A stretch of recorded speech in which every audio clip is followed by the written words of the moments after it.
دوستو یاد رکھنا، تگڑا اور مضبوط جوان پتہ کون ہوتا ہے؟ جس کی نظریں پوری طرح اس کے کنٹرول میں ہوں۔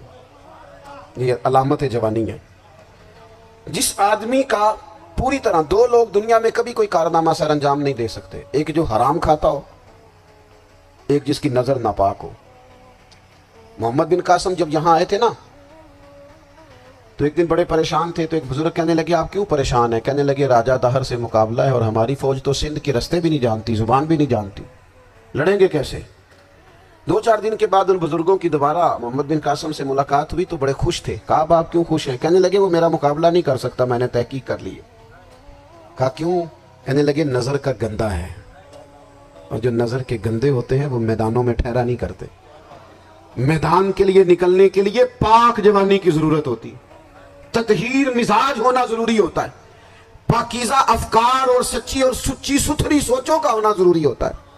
اس لیے فرمایا کہ میرا مقابلہ نہیں کر سکتا۔ حضرت عبداللہ بن حذافہ کمرے میں تھے تو وزیر کی بیٹی اندر سجی سنوری پہنچ گئی۔ جیسے ہی آپ نے اس کفر کی چال کو دیکھا تو تیمم کر کے نفل شروع کیے۔ وہ ساری رات بیٹھی رہی، رب کا بندہ ساری رات عبادت کرتا رہا۔ عبادت بڑا سہارا ہے، مصلی بڑا سہارا ہے اللہ کے بندوں۔ صبح دروازہ کھولا، وزیر نے اپنی بچی سے پوچھنا چاہتا تھا رزلٹ کیا نکلا، تو کہنے لگی پیچھے ہٹ جا، اب تیرا میرا تعلق کوئی نہیں، میں نے نبی پاک کا کلمہ پڑھ لیا۔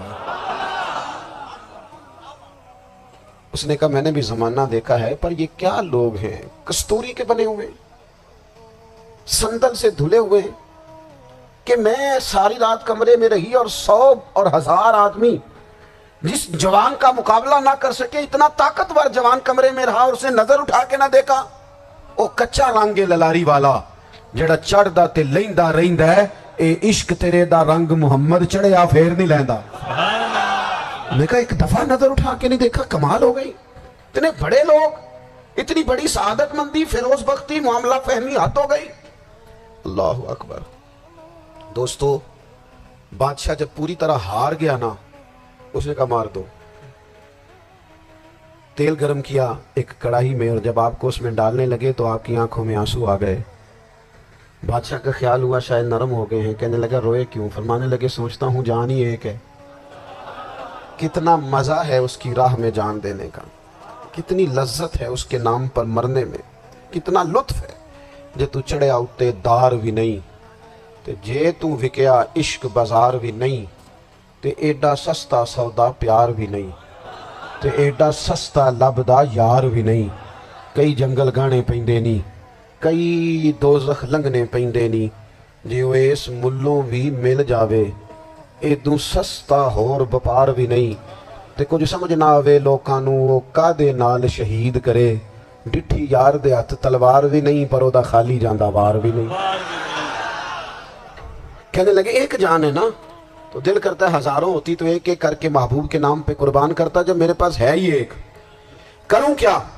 حضرت عبداللہ ابن حذافہ رضی اللہ تعالیٰ عنہ جب روئے اور بادشاہ نے یہ بات سنی تو بادشاہ اٹھ کے کھڑا ہو گیا، سارے وزیروں مشیروں کو کہنے لگا تم نے کہا تھا نا بندہ ضائع کرنے والا نہیں، یہ بھی ضائع کرنے والا نہیں۔ کہنے لگا میرا ماتھا چومو، تم جیسے لوگوں کو قتل نہیں کرنا چاہیے، آزاد کرنا چاہیے۔ عزیز اپنی زندگی سے نا یہ بہت زیادہ ہرس، ہوس، طمع، اور یہ کسی بات کی بھی ہو، ہرس صرف پیسوں کی نہیں ہوتی، شہرت کی بھی ہوتی ہے،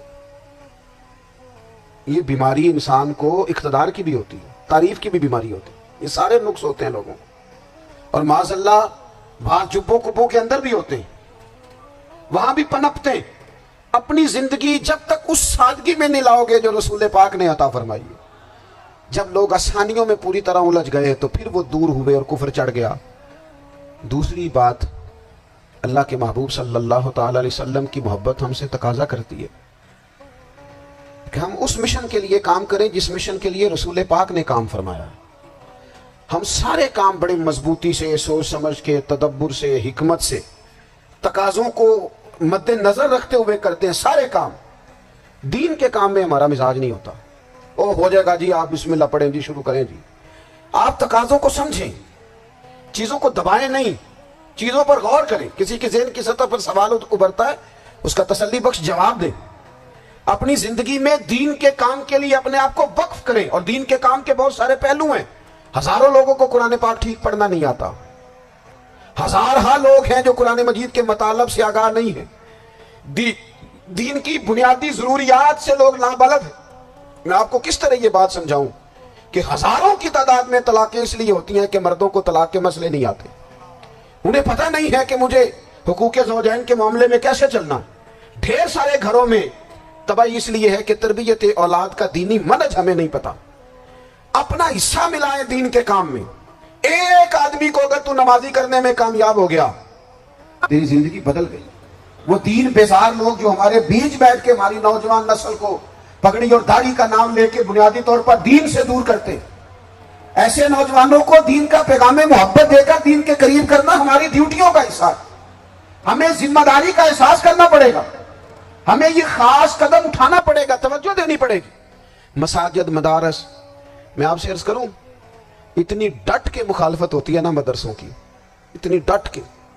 میں ادارہ چلاتا ہوں، اس کے چلانے میں جو مشکلات ہیں وہ تو ہم بتا نہیں سکتے آپ کو، اس لیے کہ میری قوم، میرا اس قوم سے تعلق ہے جو نعت خواں امیر کرنا چاہتی ہے، مدرسے نہیں، نقیب خطیب پیدا کرنا چاہتی ہے، شعر و شاعری کی زندگی کو پروان چڑھانا چاہتی ہے۔ فقط ہمارا ان لوگوں سے تعلق ہے جو لاکھوں کروڑوں روپیہ محافل پہ لگائیں گے، اور قاری صاحب بیچارے اگر مسجد کا کوئی ہونے والا کام کسی وقت بتا دیں گے تو وہ بڑی مشکل آ جائے گی ان کے لیے۔ یہ کیسے ہو سکتا ہے، آپ نے یہ ڈیوٹی بتا دی۔ مدارس، اور جتنا اہم رول دین کو پھیلانے میں مدارس اسلامیہ کا ہے، اتنی زبردست، لوگوں کا خیال ہوتا ہے میری طرح کے لوگ شاید کام کرتے ہیں، ڈیوٹی کرتے ہیں۔